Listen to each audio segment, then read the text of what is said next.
لا تنسوا الاعجاب بالفيديو والاشتراك في القناة. السلام عليكم ورحمة الله وبركاته. وصفتنا اليوم هي وصفة بسيطة للبقلاوة العراقية الموصلية، أتمنى تعجبكم وتنال رضاكم. عندنا ربع كيلو من الجوز أو العين الجمل، انتو شوفوا ايش تسموها، هذا الشكل. راح نحطها بالخلاط حتى نفرمها ناعم ونحط معاها بقية المواد. هسه شوفوا بعد ما فرمناها بهذا الشكل راح نضيف عليها ملعقتين كبار من السكر البودرة وملعقة من الهيل، وإذا أنتم ما تعجبكم طعم الهيل عادي لا تضيفوها. هاي نخلطها كثير مليح حتى نحشي بيها البقلاوة مالتنا. هاي الحشوة مالتنا صارت بهذا الشكل، ضفنا لها ملعقتين بس من القطر أو الشيرة. هسه راح نجيب العجينة مالتنا، شوفوها، ناخذ كل 3 أوراق ونبدأ نحشي بيها. هسه راح أشوفكم شلون. أخذنا 3 أوراق، ما نضيف لها لا دهن ولا شيء، ونبدأ نصف الحشوة مالتنا هكذا. أول مرة نحط كمية بعدين نجي واسط الإيد هكذا نعملها. حاولوا تكون الحشوة مالتكم بالنص، يعني بنص ال3 أوراق، يعني ما من البداية. ليش؟ حتى تكون الطبقات يوم اللي يعني تلفوها تكون من تحت ومن يعني من فوقاته ومن تحته. هسه شوفوا هذا الشكل، نحط شوية اللف من هون. هسه راح نبدأ نلف. شوفوا انتوا لاحظوا ما محطين لا دهن ولا اي شيء، ما محطين. هسه نبدأ نلف. هسه صارت الحشوة بالنص تقريبا. شوفوا نكمل اللف مالتنا هذا الشكل. وعندنا هاي الصينية بس دهناها بدهن بسيط وراح نحطها داخلها، وبعدين راح نجي نقطع بيها. هسه راح نعمل معاكم وحدة اللف مثل ما ذكرتوا، تحطون الحشوة بنص الورقة. شوفوا هكذا بالايد،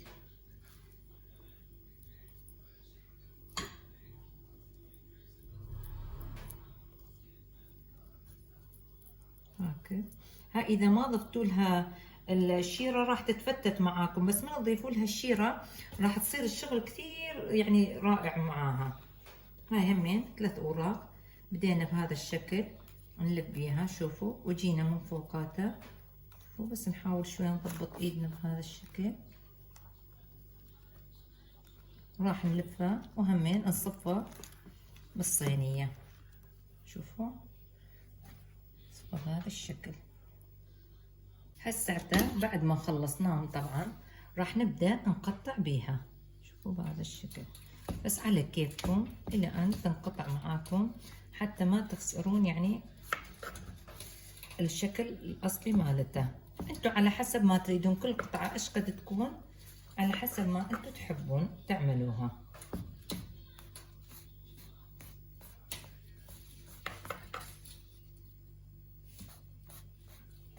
وهسه بعد لازم يعني ضروري نخلي من فوقاتها الدهن. هسه بعد ما خلصنا مرحلة التقطيع راح نجيب عندنا دهن حمينانه وراح نفرغ عليها هذا الشكل. بعد ما تفرغون هاي المرحلة كثير يعني ضرورية انه تخلون البقلاوة مالتكم تتشرب لمدة نصف ساعة وبعدين تحطوها بالفرن.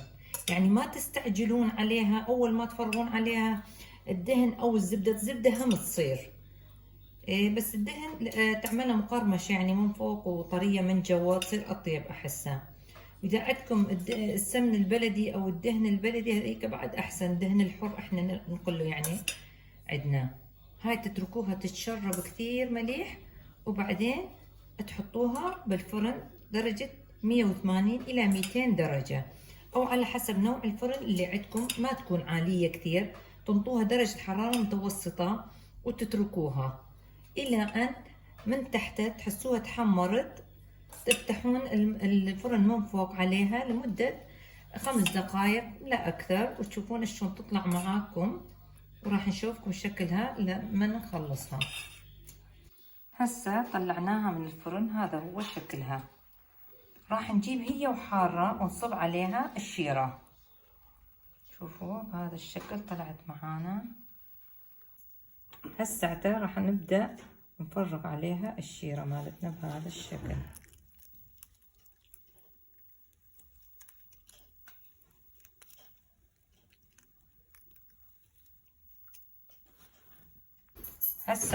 هسعتا جبنا المبروش مال جوز الهند مالنا، بس هكذا راح نحطه من فوقاته بهذا الشكل، تنطي جمالية.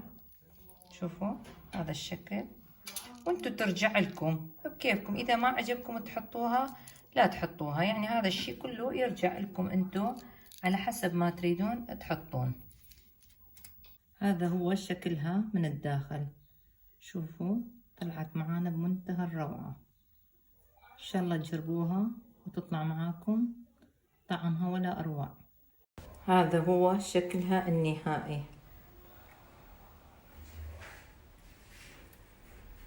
طلعت معانا جميلة جدا والمذاق روعة.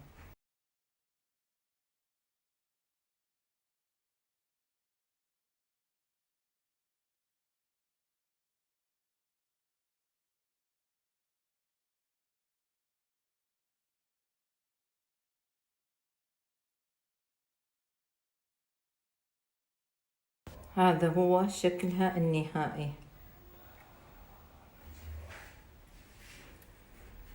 طلعت معانا جميلة جدا والمذاق روعة. هذا هو شكلها النهائي، طلعت معانا جميلة جدا والمذاق روعة. هذا هو شكلها من الداخل، شوفوا طلعت معانا بمنتهى الروعة. ان شاء الله تجربوها وتطلع معاكم طعمها ولا اروع. هذا هو شكلها النهائي، طلعت معانا جميلة جدا والمذاق روعة.